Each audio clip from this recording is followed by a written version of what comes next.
어머니 주일에 가정에서 예배드리는 모든 분들과 또 이 자리에서 함께 예배드리는 분들을 주님의 이름으로 환영합니다. 제가 기도하고 예배 시작하겠습니다. 하나님 고맙습니다. 주님을 사랑하는 성도들을 축복해 주시기를 소원합니다. 흩어져 있거나 모여 있거나 가정에 있거나 또는 어느 곳에 있든지 주님을 사랑하는 종들을 기억하여 주시옵소서. 오늘도 우리 하나님 아버지 앞에 어머니 주일에 예배를 드립니다. 가정들을 축복하시고 어머니들을 축복하시며 우리의 가정에 모든 손대는 일을 주님께서 은혜 가운데 축복하여 주시옵소서. 이 예배를 받으시기를 원하옵고 예수님 이름으로 기도하옵나이다. 아멘. 다 같이 찬송하도록 하겠습니다. 찬송가 37장입니다.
우리가 조용한 목소리로 중보 기도하는 시간을 갖습니다. 계속해서 이 코로나 바이러스 상태가 잘 하나님 은혜 가운데서 회복되어서 하나님께 예배를 다 모여서 드릴 수 있는 날이 속히 올 수 있도록 위해서 기도해 주시고, 우리 선교사님들 위해서 기도해 주시고, 일부 선교사님은 지난주 중에 귀국을 하셨습니다. 계속 기도해 주시기를 바랍니다.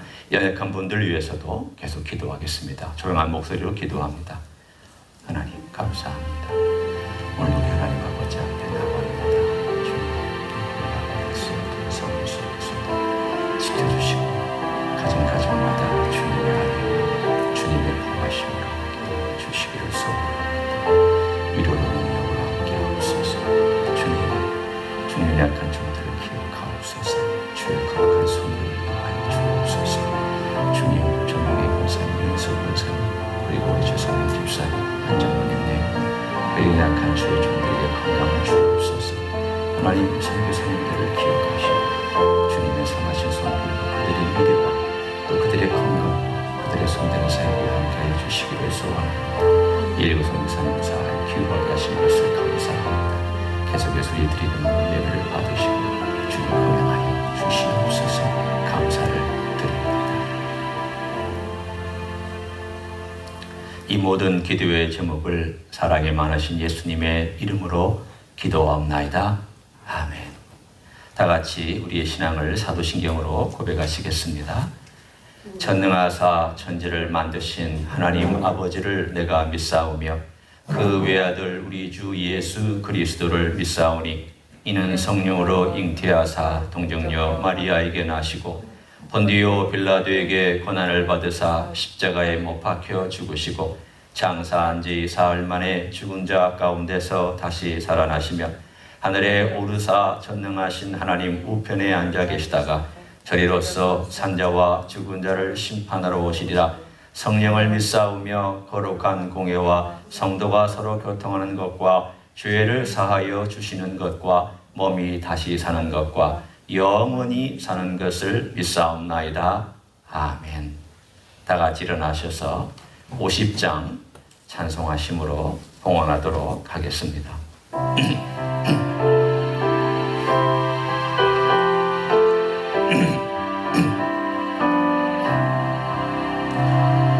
내게 있는 모든 것을 아낌없이 드리네.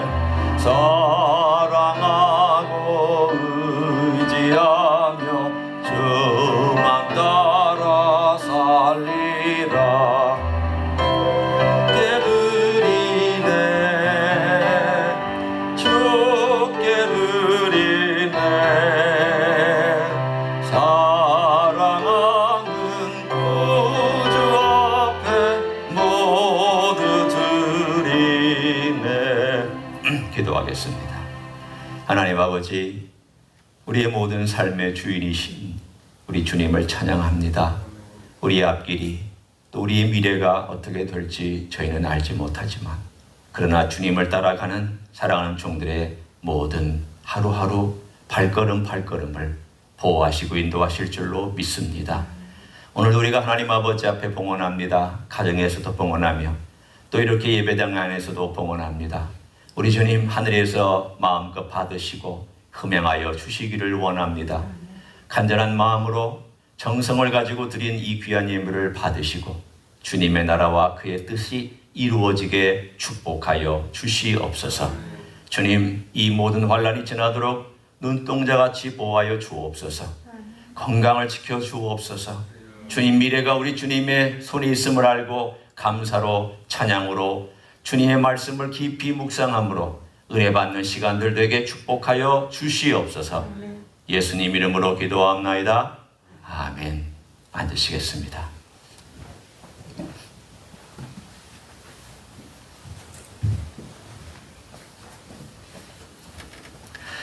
오늘 예배에 나오신 여러분들을 주님의 이름으로 환영하고 축복합니다. 어머니 주일인데도 불구하고 잘 만나지도 못하고 또 같이 식사하기도 어려운 이런 상황 속에서나마 그러나 즐겁게 또 서로의 안부를 물으며 가족이 건강하고 또 계속해서 주님의 인도하심과 은혜 가운데 있기를 위해서 저희가 서로 격려하고 또 축복하기를 원합니다. 다른 광고들은 참고로 하시고 새벽기도 말씀 계속 들으면서 지난주에 은혜 받았듯 또 이번 주도 은혜 받으시고 꾸준히 주님의 말씀 앞에 서기를 원합니다.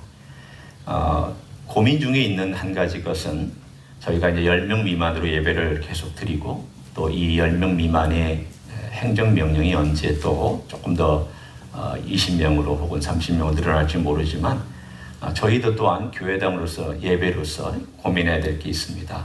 한 가지는 이제 제가 생각나는 것은 같이 기도하면서 준비하기를 원하는 것은 저희가 9시 1부 예배를 드리는데 11시 2부 예배를 드려서 10명 미만으로 2번 드리면 어떨까 하는 그런 고민을 하고 있습니다.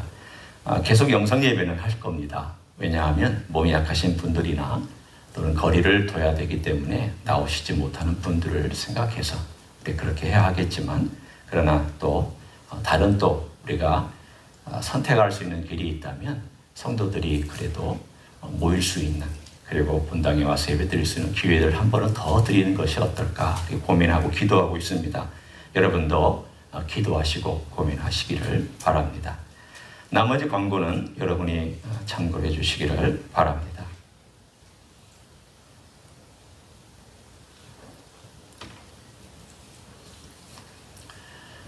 오늘은 두 가지 질문을 가지고 말씀 시작하도록 합니다.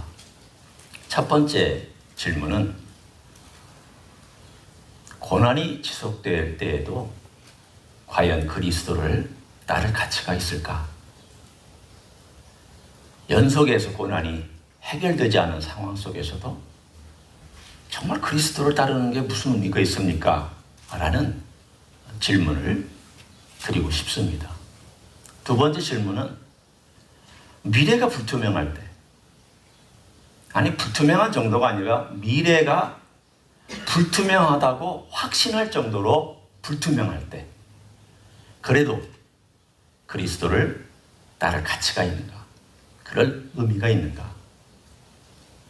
저는 오늘 이 룻기를 통하여서 여러분과 함께 정답을 찾으려는 것이 아닙니다. 당장 눈앞에 어떤 정답을 내리는 그런 해답을 찾으려는 메시지가 아닙니다. 우리의 시야를 넓게, 높게, 그리고 깊게 보고자 하는 그런 말씀을 전하려고 합니다. 오늘 말씀을 제가 군데군데 부분 읽어가면서 여러분과 함께 말씀을 나눌 것입니다. 룻기 1장 전체를 함께 볼 텐데 먼저 1절부터 6절까지를 제가 읽으면서 그 시대적인 배경과 그 시대 상황과 과연 우리가 처음 두 가지 질문에 대한 것을 내린 이 질문에 대해서 1장은 뭐라고 말씀하시는지를 살펴보려고 합니다. 보십시오. 1장 1절입니다. 사사들이 치리하던 때에 그 땅에 흉년이 드니라. 유다 베들레헴의 한 사람이 그의 아내와 두 아들을 데리고 모압 지방에 가서 거류하였는데 그 사람의 이름은 엘리멜렉이요 그의 아내의 이름은 나오미요 그의 두 아들의 이름은 말론과 기련이니 유다 베들레헴 에브라 사람들이더라. 그들이 모압 지방에 들어가서 거기 살더니 나오미 남편 엘리멜렉이 죽고 나오미와 그의 두 아들이 남았으며 그들은 모압 여자 중에서 그들의 아내를 맞이하였는데 하나의 이름은 오르바요 하나의 이름은 루시더라. 그들이 거기 거주한 지 10년쯤에 말론과 기련 두 사람이 다 죽고 그 여인은 두 아들과 남편의 뒤에 남았더라. 오늘 사사시대에 한 이야기가 등장합니다. 사사시대의 특징은 자기 소견에 옳은 대로 살았다. 이게 사사시대의 처음부터 끝까지의 테마입니다. 그 시대의 모든 시대적인 흐름은 다 자기 소견에 옳은 대로, 자기 주관대로, 자기가 원하는 대로, 자기 기준대로 살았던 그 시대입니다. 하나님 율법이 있어도 I don't care. 하나님이 뭐라고 말씀하셔도 It's your business. 전혀 하나님과 관계없는 그냥 자기가 먹는 것, 입는 것, 집 짓는 것, 사업하는 것, 자식 기르는 것, 미래를 위해 투자하는 것 등등등의 모든 것이 다 자기 중심으로 돌아왔던 그 시대에 엘리멜렉이라고 하는 베들레헴에 살았던 유다 지파의 한 가정이 흉년이 오자 모압 지방으로 피난을 갔습니다. 아마도 그들은 그 두 아들이 약해서 그럴 수도 있고 어쩌면 그 가정이 자기들의 모든 것들을 팔고 그 돈을 얻어서 흉년을 피해서 갔다가 때가 되면 돌아오리라고 작정하고 갔는지도 모릅니다. 하여튼 어떤 이유든지 간에 그들은 피난을 갖고 도피를 했습니다. 흉년이 왔을 때 그 흉년은 그 시대나 또는 지금도 마찬가지지만 하나님의 심판의 한 일종이었습니다. 사사시대 하나님께서 흉년이나 기근 또는 전쟁 여러 가지 어려운 상황 속에서 하나님께 부르짖게 만드는 하나의 하나님께서 주신 일종의 징계한 방법이었습니다. 그들은 하나님께 부르짖는 대신 도망갔습니다. 그래서 모압 땅으로 자기 재산 전체를 가지고 피난 갔고 일종의 도피성 이민을 간 셈이죠. 두 아들의 이름이 오늘 말론과 기럐이라고 되어 있습니다. 말론은 비실비실거리다. 또 기럐은 수척하다. 무슨 아들의 이름들을 비실이, 수척이, 우리말로 바꿔 얘기하면 그렇게 이름을 붙였는지 모르지만 두 아들이 처음 태어날 때부터 굉장히 상태가 안 좋았던 연약한 상태 두 아들이었던 것 같습니다.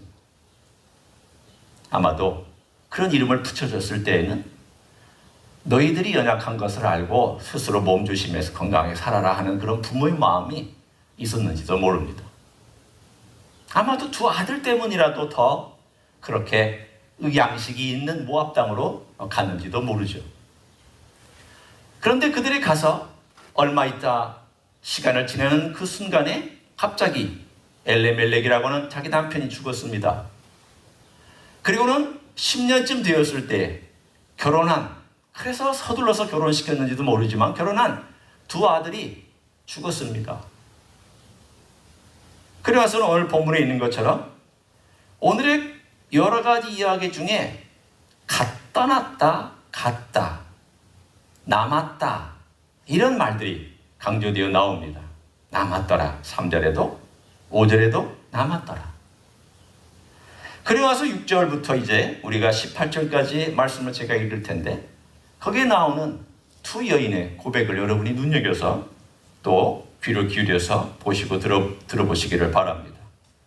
그 여인이 모압 지방에서 여호와께서 자기 백성을 돌보시사 그들에게 양식을 주셨다 함을 듣고 이에 두 며느리와 함께 일어나 모압 지방에서 돌아오려 하여 있던 곳에서 나오고 두 며느리도 그와 함께 하여 유다 땅으로 돌아오려고 길을 가다가 나오미가 두 며느리에게 이르되 너희는 각기 너희 어머니의 집으로 돌아가라.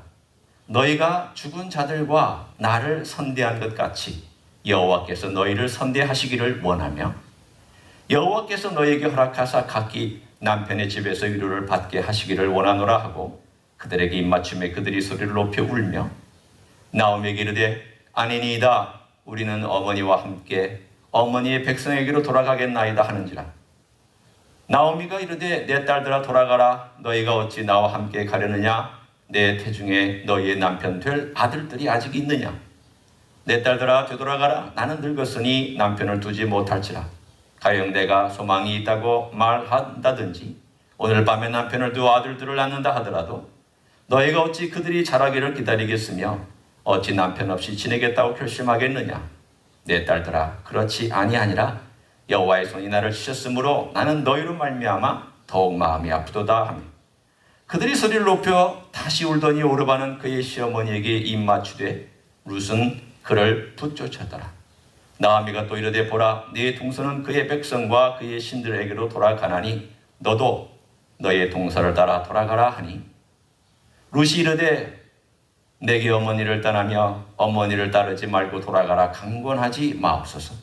어머니께서 가시는 곳에 나도 가고 어머니께서 머무시는 곳에서 나도 머물겠나이다.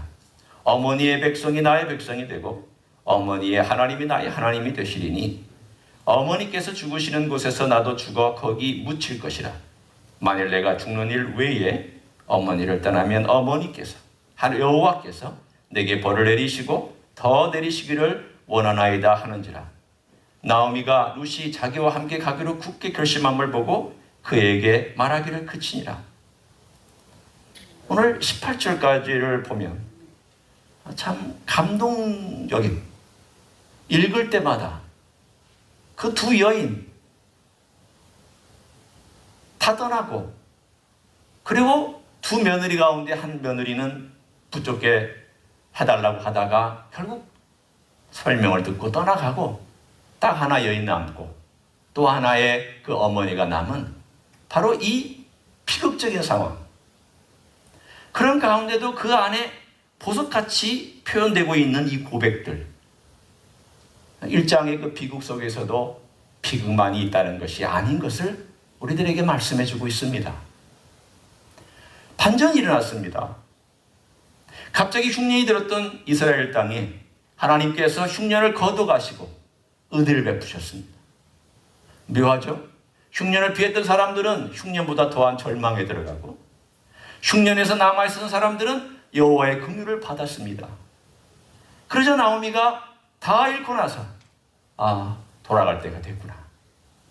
돌아갈 때가 됐구나. 내가 이렇게 도망 나온 것이 아니었는데. 그래서 다 잃은 그 밑바닥에서 돌아오면서 자기에게 소유된 모든 것들이 다 떠난다 할지라도 재산도 다 잃고, 심지어는 며느리들을 다 잃고, 식구들을 다 잃고, 자기 홀홀단신 자기 혼자 돌아온다 할지라도 내가 돌아가야 되겠다 하는 그때 둘 중에 하나인 룻이 그 여인을 따라서 돌아가겠다 하는 고백이 오늘 18절까지 나옵니다. 저는 이 이야기를 좀 이따 돌아오겠습니다. 그리고 와서 19절부터 마지막 절에 돌아와서 나오미가 그 베들레헴 고향에 온 이야기를 이렇게 전합니다. 이에 그 두 사람이 베들레헴까지 갔더라. 베들레헴에 이를 때 온 백성 성읍이 그들로 말미암아 떠들며 이르기를 이가 나오미가 나오미냐 하는지라. 나오미가 그들에게 이르되 나를 나오미라 부르지 말고 나를 마라라 부르라. 이는 전능자가 나를 심히 괴롭게 하셨음이니라. 내가 풍족하게 나갔더니 여호와께서 내게 비어 돌아오게 하셨느니라. 여호와께서 나를 징벌하셨고 전능자가 나를 괴롭게 하셨거늘 너희가 어찌 나를 나오미라 부르느냐 하니라. 나오미가 모압 지방에서 그의 며느리 모압 여인 룻과 함께 돌아왔는데 그들이 보리 추수 시작할 때에 베들레헴에 이르렀더라. 이때가 바로 4월달 되는, 우리가 지금 5월이니까 한 달 전쯤 이들이 가나안 땅에 다시 돌아왔습니다. 이 이야기는 베들레헴에서 시작해서 10년에 걸쳐서 진행됐다가 베들레헴에서 끝납니다. 4명이 출발했다가 2명으로 돌아옵니다. 풍족하게 재산을 가지고 갔다가 다 잃고 여인들만 돌아오는 이야기로 1장이 끝납니다. 어떻게 생각하면 참 슬픈 이야기죠. 어떻게 생각하면 너무 안 됐다. 참 안 됐다. 지금도 재산이 없고 지금도 일거리가 없다면 불쌍한데 지금으로부터 3,300년, 2,300년 전에 3,200년 전에 재산도 없고 직업도 없고 남자 식구들은 다 죽고 일할 수 없는 그야말로 무직자 둘 여인, 아웃사이더 중에서 아웃사이더, 그 중에 하나는 이방인, 고향에 돌아온들 어떻게 살아야 될지 막막한, 고난은 고난대로 계속되었고 미래는 미래대로 하나도 보이지 않는 이런 상황 속에서 우리는 과연 무엇을 오늘 1장에서 배울 수 있을까? 오늘 그 1장에서 배울 수 있는 보석 같은 가르침은 나오미의 고백과 룻의 고백에 있습니다. 먼저 이 나오미의 고백을 한번 보면 이 고백의 가장 결정판은 13절에 있습니다. 13절에 중간부터 제가 읽습니다. 내 딸들아 그렇지 아니하니라. 여호와의 손이 나를 치셨으므로 나는 너희로 말미암아 더욱 마음이 아프도다. 오늘 이 고백을 가만히 듣고 있으면 이 모든 재앙과 불행과 괴로움의 탓을 며느리나 환경에 돌리지 않습니다. 다 자기 탓으로 돌리고 있습니다. 나 때문에. 바로 하나님이 나를 치셨으므로 나는 너희로 말미암아, 너희가 내게 온 것 때문에 가슴이 아프다.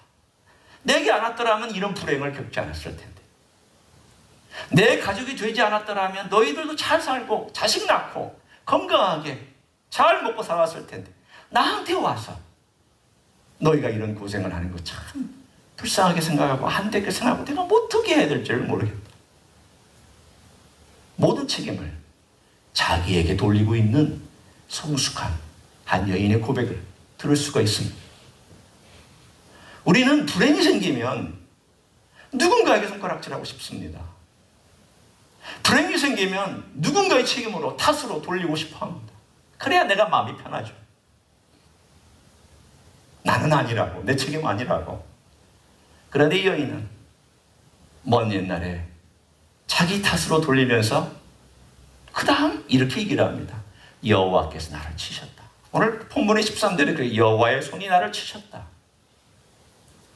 여호와의 손이 나를 치셨다라고 하는 것은, 이것은 그냥 애매한 고난을 얘기하는 것이 아니라 내가 하나님께 순종하지 아니한 것 때문에 하나님이 나를 치셨다라는 것을 그냥 그대로 받아들입니다.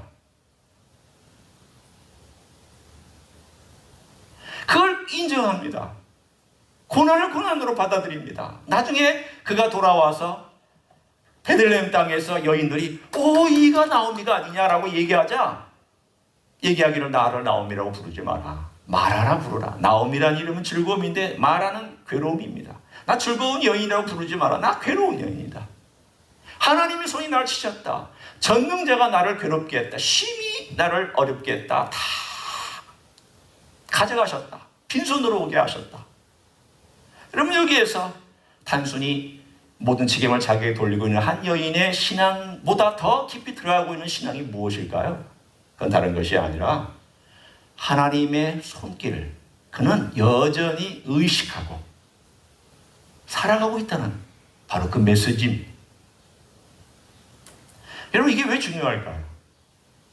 이거 원망이 아닙니다.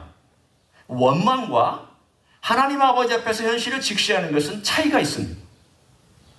원망은 자기가 책임 안 지고 모든 탓을 하나님께 돌리는 거지만, 하나님 아버지 앞에서 고난과 괴로움을 직시하고 그것을 받아들이는 자세는 하나님께서 나를 이렇게 징벌하셨구나 라고 그걸 받아들이고 그것을 인정하는 태도입니다.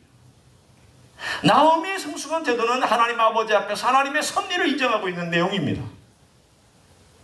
누구의 잘못이든 내 잘못이든 혹은 그것이 내가 굳이 잘못한 것이 아니면 어떤 고난이 애매한 고난이든 이 모든 것이 하나님의 손과 하나님의 인도하심과 하나님의 섭리 아래에 있다는 것을 인정할 줄 아는 것, 이게 성숙한 신앙입니다. 저는 나오미를 보면서 참 나오미가 룻을 얻은 이유가 있구나. 룻이 나오미를 떠나지 않은 이유가 한 가지가 있구나. 룻이 무엇을 봤을까? 룻이 단순히 인간적인 애정, 인간적인 사랑, 이게 내가 이 시부모를 떠나면은, 시어머니를 떠나면은 시어머니 어떻게 살까 하는 그것에서만 머물지 아니하고, 그의 고백을 들어보면은 그런 고백에서 머물지 아니한 그 배경에는 뭐가 있을까? 저는 이 고백 속에 있다고 생각합니다. 하나님을 보았던 것입니다. 나오미 안에 역사했던 야훼 하나님을 룻도 만났던 것이죠. 저는 1장의 이야기는 룻의 이야기보다 나오미의 이야기처럼 들립니다.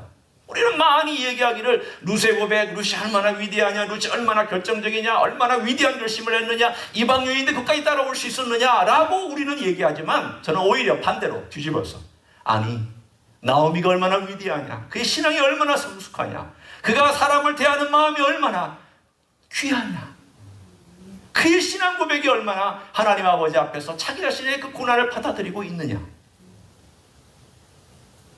기독교는 고난을 쉽게 봉합하는 기독교가 아닙니다. 예수님도 슬퍼할 때 슬퍼하셨고요, 충분히 우실 때 우셨습니다. 괴로워할 때 괴로워하셨습니다. 아파할 때 아파하셨습니다. 괴로움을 쉽게 덮지 않았습니다. 괴로울 때 괴로워하셔야 되고, 우리의 아픔을 아픔대로 인정할 줄 알아야 되고, 괜찮아? 물어봤을 때 괜찮지 않으면 저 괜찮지 않아요 라고 얘기할 수 있는 것, 이게 기독교입니다. 괜찮지도 않은데 괜찮아요. 그럼 괜찮아질까요? 그럴 수도 있고 안 그럴 수도 있겠지만, 아니에요. 근본적인 문제 해결되지 않아요. 괜찮지 않을 때, 정말 괜찮지 않을 때는 제 마음이 아파요. 힘들어요. 괴로워요. 왜 하나님이 나를 도와주지 않는지 그것 때문에 씨름하고 있어요. 제 심장이 너무 힘들어요. 너무 괴로워서 어떨 때는 기도도 잘 안 나와요. 왜 그런지 모르겠어요 라고 얘기하는 게 기독교 신앙이에요. 그래야 성령님이 역사하시죠. 내가 서둘러서 봉합해버리면 성령께서 언제 그 안에 들어가셔서 역사하시겠어요? 서둘러 봉합하지 마세요. 인간적인 방식으로 긍정주의 철학으로 먼저 봉합하지 마세요. 그냥 열어놓으세요. 내 상처는 상처대로, 내 고통은 고통대로. 나를 말하라고 불러달라고. 나를 나옴이라고 부르지 말고 말하라 부르라고. 나 괴롭다고, 힘들다고, 연약하다고, 외롭다고 하나님께 노출하세요. 그래야 성령께서 역사하시기 시작하잖아요. 오늘 1장의 나오미의 이 신앙의 멋진 모습을 보고 루시, 어머니 하나님이 내 하나님입니다. 어머니가 고백한 그 신앙을 저도 따라가겠습니다. 어머니 하나님이라고만 말하지 마십시오. 저의 하나님입니다. 루시의 고백이 아름다운 것은 그 어머니의 신앙 고백 위에 이 고백이 튀어나왔기 때문이죠. 이 여인은 미래가 정말 불투명합니다. 이방 여인? 누가 이방 여인이라고 결혼하려고 하겠어요? 이스라엘 땅에 가면. 아들도 없어요. 재산도 다 잃었어요. 그거 되돌리려면은 누군가가 돈을 지불하고 다시 그 밭을 돌려줘야 되는데 그럴 재산도 없고 그럴 능력도 없어요. 이 어머니 따라가면 고생길이 훤한 것을 알아요. 분명한 미래는 고생길 훤한 것만 있어요. 나머지는 다 불분명하고 불행한 일만 기다리고 있었던 이 여인, 그걸 극복할 수 있었던 것이 뭘까요? 시어머니가 자기를 사랑해 준 것, 그리고 자기가 시어머니를 사랑한 것, 그것 위에 오늘 놀라운 그의 고백. 내가 죽어서도 이스라엘 땅에 묻혀서 여호와를 고백한 이 신앙대로 제가 살아가겠습니다. 여러분, 우리의 삶이 꼭 좋은 일만 있어야 그리스도를 따라야 될 거가요? 고난이 있으면 그리스도 따를 가치가 없고 미래가 불투명하면 그리스도 따라봐야 뭐하냐고 얘기할 수 있을까요? 아닙니다. 당장의 해답이 없을지라도 오늘 두 여인이 우리에게 보여주고 있는 신앙의 이 놀라운 고백을 들으면 신앙이 너무 아름답구나. 신앙이 너무 보석 같구나. 고난 속에서도 여호와를 바라보고 여호와께서 미래에 어떤 일을 행하실지 모르지만 그냥 맡기고 있구나. 고난을 주시면 고난을 주시는 대로, 열어주시면 열어주시는 대로, 그리고 맡기면서 나를 치셨구나, 내가 힘들구나 고백하고, 불투명하지만 미래가 안 보이지만 그러나 여호와의 신앙의 그 아름다움을 보면서 걸어가는 이 두 여인이 우리에게 주는 마지막 결론이 뭘까? 우리가 과거에 처음 예수님을 따랐을 때에는 구원 때문에 따랐어요. 죄 용서 때문에 따랐어요. 지금도 그래요. 또는 주님께서 축복해 주시니까 따랐어요. 평안 주시니까 따랐어요. 근데 여러분, 이제는 우리가 조금 더 다른 각도에서 주님을 따라야 되지 않을까요? 왜 주님을 따를까요? 그거 조건 때문이 아니에요. 주님이 나를 사랑해 주셨기 때문에 따르는 거죠. 사랑 때문에. 그분 나를 사랑했다. 내가 그분을 만났다. 그분이 나와 함께 하신다. 고난 속에도 함께 하시고, 그리고 어떤 상황 속에도 함께 하시고, 이제는 내가 그분을 떠날 수가 없다. 이 두 여인의 고백 속에서 은은하게 풍겨나오는 이 아름다운 고백처럼, 하나님의 사랑 안에, 긍휼 안에 자기를 맡기고 있는 이 고백처럼 우리의 삶의 생애가 그리스도의 그 사랑 때문에 그리스도의 사랑에게 맡기고 걸어가는 여러분이 되시기를 우리 주 예수 그리스도의 이름으로 간절히 축원합니다. 아멘. 기도하시겠습니다. 제가 기도하고 마칩니다. 주님, 3200년 전에 있었던 한 이야기를 듣습니다. 너무나도 아름다운 이야기입니다. 언뜻 볼 때는 슬픈 이야기, 불행한 이야기, 비극적인 이야기입니다. 아웃사이더 둘만 남았던 이야기입니다. 그러나 그 아웃사이더 두 사람 속에 계셨던 야훼 하나님은 참 아름다운 일을, 참 멋진 일을 은밀한 가운데 행하고 계셨습니다. 그들을 만나 주셨습니다. 불행 가운데도 불행을 하나님의 손길로 받아들이며 인정하고 다시 여호와의 날개 그늘 아래 보호받기 위하여 돌아가는 여인과 또 돌아가는 한 여인을 따라서 여호와 야훼 신앙을 고백하며 같이 가는 또 다른 여인. 이 고백이 아름다운 사랑의 이야기인 줄로 믿습니다. 주님, 우리도 이렇게 주님을 따라가기 원합니다. 주님의 사랑의 보호 아래 맡기기를 원합니다. 우리의 삶이 주님의 그 놀라운 사랑 안에 우리가 돈을 벌어서도 아니요, 안전해서도 아니요, 이 땅에서 누리는 것 때문도 아니라 주님이 준 그 사랑과 은혜와 존귀함과 긍휼 때문에 우리 또한 주님을 사랑하며 따라갈 수 있는 하나님의 종들이 되게 하여 주시옵소서.